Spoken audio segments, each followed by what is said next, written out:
Hi Founders fans, Jason here, and welcome to Founder of the Day. Now on this website and this YouTube channel, I generally talk about the American Revolution and some of the obscure founders. I ask questions. I'm trying to learn and explore the American Revolution. This video is a little different. This video I'm going to talk about myself. And not because I'm the type of narcissistic person who, makes a YouTube channel where it's just them talking to the camera, though apparently I am. I wanted to talk about my background a little bit so that we could understand each other better. And, if you watch my videos for 3 years and all of a sudden find out I don't have a PhD and that shocks you and makes you upset, I want to avoid that at all costs. So, I don't have a PhD.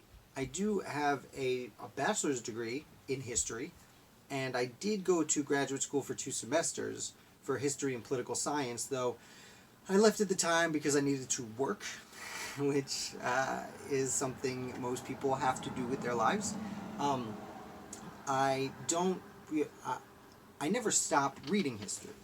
Now, my credentials at this point are not just 20 years of study, but for the last year and a half, since March of 2018, I've written an article about the American Revolution every single day on my website, founderoftheday.com.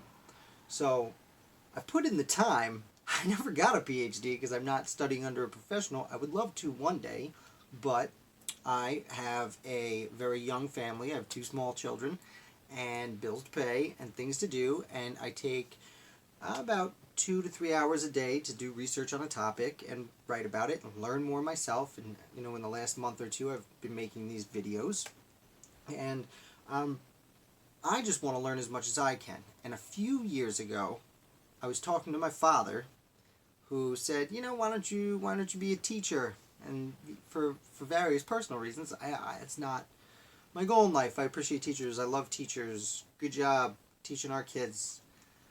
But it's not for me. And then my father, who I love very much, and we get along very well, he called me selfish because I was keeping all this information to myself, which was true.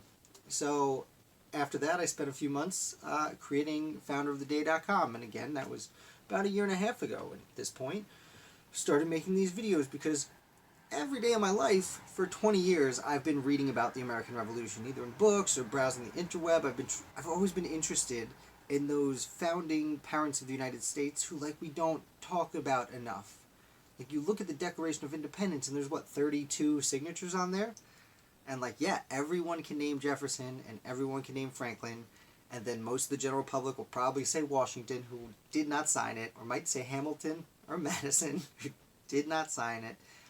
John Adams has come back into vogue recently, but for a long time he was also, he would have been one they said didn't sign it, but he did. But let's not digress. The names on there like William Whipple and Walter Livingston, William Livingston, Robert Livingston, who his brother, who didn't actually sign the document, left. These are people who fascinate me, and because of that, I decided to share what I learned. And at this point, like I said, if you go to founderoftheday.com, you can see the studies I've done. I write every day basically about what I learn. I find someone new. I try and find a very interesting story about them, what makes them different than everyone else, and why their particular place in the revolution is important. As far as my YouTube channels, I do, every few days I'll do an underappreciated founder, but I also venture off a little bit into asking certain questions. I'm planning on making a video soon about when did the revolution end? That's a very subjective question, and I have several answers to it, and in a few days when I release that, I'll tell you what I think, but that doesn't necessarily mean what you think. And what I like about YouTube, as opposed to writing articles, is that we can have more of a conversation, and we can learn together, and we can form opinions. And that's what I hope you get following me. You're not going to get a professor giving you college lectures. That's not who I am. I'm wearing my hoodie and a hat. I usually try and wear a collar, but it's Sunday night, and I've been working around the house all day, because like I said, I got things to do. But that doesn't mean I don't have a passion for the revolution. Most of the time, I'm listening to a podcast or got some movie playing in the background while I'm doing dishes. so I can learn more. Can't really explain why I have this passion. It fell to me when I was in my teens. My parents took me to Colonial Williamsburg, and I just love the idea that 250 years ago is not that long ago, but it was so much different. And that's the conditions in which they founded this nation that we currently live in, which, our modern politics, which I try at all costs to avoid. Those modern politics are have been bred from the founding of the United States. Granted, that's bred from traditional English law and things like that, but the Revolution is a huge moment. I also really appreciate, first of all, the Declaration of Independence, which we'll talk about in other videos, but how the Declaration of Independence is so... The first 3 paragraphs are one of the most amazing, eloquent phrasings of what it means to be a human and live in a society that, from my perspective, has ever been written. It's beautiful. It's perfect. Perfect. Then on top of that, you have really 2 revolutions, or 3 revolutions. You have the war, which is a violent revolution, and then you have the Constitutional Convention and the ratification process, which in itself is a political revolution. They overthrow the government, but they do it peaceably. And then, 12 years later, Jefferson becomes president. And that's the first time that one party, the Federalists, are replaced with another political party, the Democratic Republicans. At the time, actually, still through most of human history, that kind of change in power is a violent overthrow. Or at least a coup d'etat.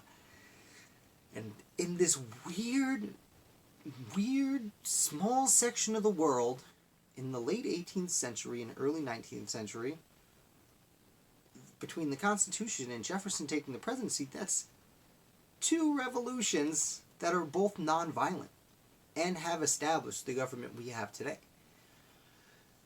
So that's what I love about it. Now, what I'm hoping to get out of this is a few things. First of all, I want to build a community. I'm hoping to grow this channel enough where it would make sense for my time for next year. After the winter gets through, next year there'll be a lot of events. I went to some this year. I'd like to go to some events and see if I can maybe interview some authors.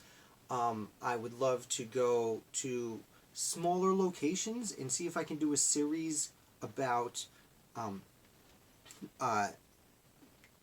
lesser appreciated revolutionary sites. You can go on YouTube and watch tons of things about Boston and Philly and New York and I'd say even Savannah and Charleston. Although living in the north, I don't know necessarily the popularity of those particular locations. But I'd love to go to places like a few years back I went to Portsmouth, New Hampshire, and I would love to return there and talk about the revolution there. Maybe go to some of the sites and interview some of the people who work there. I don't live extraordinarily far from Albany, New York. I was in this year, and I went. I've already made friends with Jesse over at the Schuyler Mansion. Shout out Jesse, who's doing a wonderful job keeping the revolution alive in that part of the world. And Albany is very much like Portsmouth, very underappreciated for its role in the American Revolution. And there are tons of not only cities like this, but small towns, and I'd love to visit those. And so that's my real goal, is to build a relationship with you, making videos here in my studio, and then see if I can go out and find more information that you'd appreciate. On top of that, I should say the studio is just this office in the corner of my house. I hope to make it something more. I just kind of have some books on the shelf. I have my Rev War poster here. This is the timeline of the American Revolution. It's very hard for you to see, which means it's not a good background. I understand this. But if you have any ideas, please leave a comment on what you might like to see. I got my grandpa's draft card up there from the Korean War, which means a lot to me. But it's irrelevant to the American Revolution, so we can change that. So So we just hit 10 minutes, and I never want to make these videos too long. I usually just want to give you a little presentation. So I'm going to leave it there. If you have any questions or comments, feel free to leave a comment. If you want to support the site, help me maybe buy paint to change this up, or get a real camera instead of using my telephone. I would appreciate it. I have a Patreon page, which I will put a link to in the description. Right now, there's only one thing on there. It's $1 or more a month, whatever you want to support. And I'm sending out, each month on the 1st, I'm going to send out updates about what has been going on. In addition to that, I'm working on I'm writing a series of books, a collection of short books that I hope to release 2 or 3 months. I would love to make it for the holidays, but I don't know if that's going to happen because I'm editing those, and I'm editing a website every day, and I'm making these videos, which I don't edit heavily because I just want to tell the story and talk to you instead of quick clips, quick clips, quick clips. I know that it's more efficient that way, but I don't feel like it's as personal. And lastly, I have a few other ideas. Maybe some coffee mugs and T-shirts. I have a few quotes that I think are fantastic from the Revolution that I would like to share with people. So look out for that. But the best thing you can do to help is, if you're watching this on YouTube, hit like and subscribe. Make sure you subscribe so you can see when I'm making videos. But hit like, because that helps Google do its little thing and will put me in front of more people, and we can have a bigger community and talk more. So again, my name is Jason. This is Founder of the Day, and let me know what you'd like. Have a good afternoon.